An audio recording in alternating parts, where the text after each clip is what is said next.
بسم اللہ الرحمن الرحیم۔ معزز سامعین، آج ہم آلو کے بارے میں گفتگو کریں گے۔ آلو میں پائے جانے والے اجزاء میں potassium, zinc, iron, magnesium, manganese, copper, sodium, calcium, sulphur, phosphorus, aluminium, silicon, chlorine, vitamin C, fibre اور سٹارچ یعنی نشاستہ پائے جاتے ہیں۔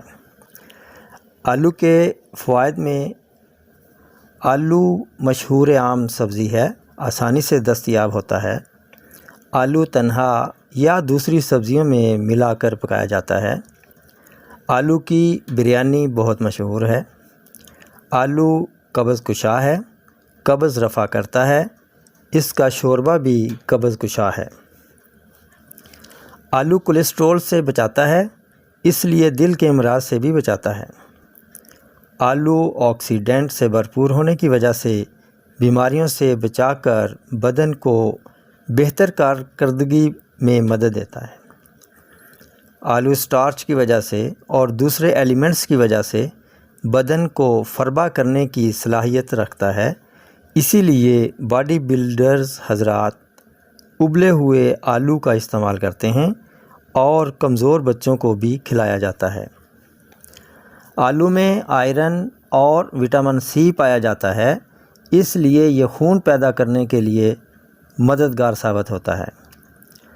آلو کیلشیم اور فاسفورس کا حامل ہونے کی وجہ سے ہڈیوں کی کمزوری کا علاج ہے۔ آلو سلفر کی کچھ مقدار رکھتا ہے جو مصفی خون تاثیر کا حامل ہے۔ آلو پوٹاشیم اور میگنیشیم رکھنے کی وجہ سے دل کی رفتار کو منظم رکھنے میں معاون ثابت ہوتا ہے۔ آلو سے بہت سی مزیدار چیزیں بنائی جاتی ہیں، مثلاً پکوڑے، سموسے، دہی بڑے، فنگر چپس، گول چپس، آلو پراٹھے، آلو بریانی، آلو قیمہ اور چاٹ وغیرہ۔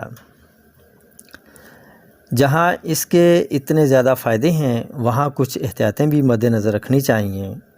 آلو چونکہ دیر ہضم ہوتا ہے، اس لیے دوسری چیزوں کے ساتھ ملا کر استعمال کرنا چاہیے۔ یہ گیس پیدا کرتا ہے، لہٰذا کالی مرچ اور ادرک کا استعمال مفید رہتا ہے۔ رات سوتے وقت آلو پراٹھا یا ابلے ہوئے یا تلے ہوئے آلو کھانا موزوں نہیں ہے۔ بعض لوگوں کو سر درد کا باعث بھی بنتا ہے۔ بعض کو آلو سے ڈائریا ہو جاتا ہے۔ آلو تازہ پکایا ہوا اور فوری تلا ہوا کھانا چاہیے۔ باسی تلا ہوا آلو طبیعت کے لیے مسئلہ بن سکتا ہے۔ زیادہ مقدار میں آلو کھانا معدہ میں گرانی اور بے چینی پیدا کرنے کا باعث بنتا ہے۔ ایک بات اور یاد رکھیں، کھانسی، ٹی بی، سانس، دمہ اور جن کے بلڈ میں پوٹاشیم کا لیول زیادہ ہے وہ ہرگز آلو استعمال نہ کریں۔ انشاءاللہ پھر ملیں گے اگلی ویڈیو میں، تب تک کے لیے اجازت دیجیے۔ السلام علیکم ورحمۃ اللہ وبرکاتہ۔